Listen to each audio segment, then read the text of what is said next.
For years, one name divided the tech world. Exynos. Some called it powerful. Others called it a failure. Overheating. Battery drain. Performance gaps. And then came the breaking point. Exynos 2600. Leaked reports claimed it was unfixable. But here's the twist. Samsung didn't abandon it. They rebuilt it. From the ground up. And what they did next changed everything. To understand the fix, you need to understand the problem. Exynos chips had one major issue. Efficiency versus power imbalance. On paper, they looked amazing. High clock speeds. Advanced cores. Next general AI. But in real life, heat, throttling, battery drain. Why? Because Samsung was pushing performance without controlling energy flow. It's like putting a rocket engine in a small car. Sure, it's fast, but it overheats fast. By the time Exynos 2600 was in development, things got worse. Smaller nodes, more transistors, but less stability. Samsung faced a choice: keep competing, or completely rethink the system. And they chose the harder path. Instead of just upgrading the chip, they redesigned the philosophy. Performance was no longer the goal. Efficiency became king. This wasn't just engineering. It was a mindset shift. The first big move, a refined 3nm architecture.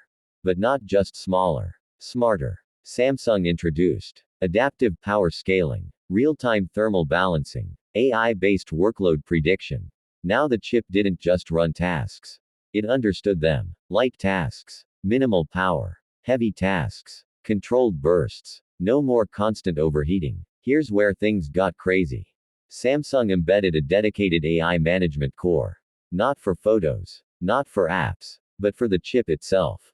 This AI monitored temperature, power usage, user behavior, and adjusted performance instantly.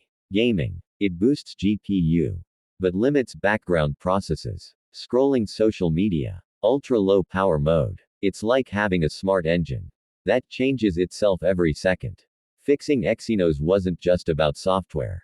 Samsung attacked the hardware too.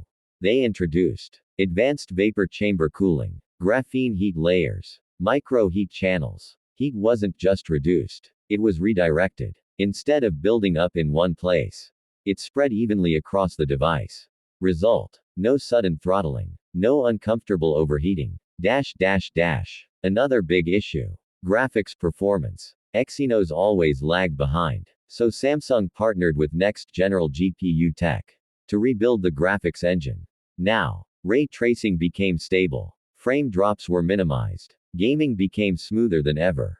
For the first time, Exynos wasn't behind. It was competing. So what changed for users? Longer battery life, cooler phones, stable performance, better gaming, no more frustration, no more Exynos vs Snapdragon debates. Just consistency. But this isn't just about one chip.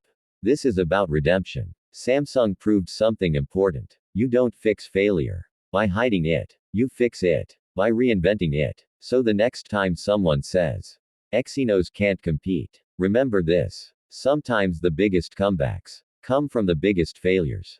If you enjoyed this deep dive, like, subscribe, and tell me, would you choose Exynos 2600 over its competitors?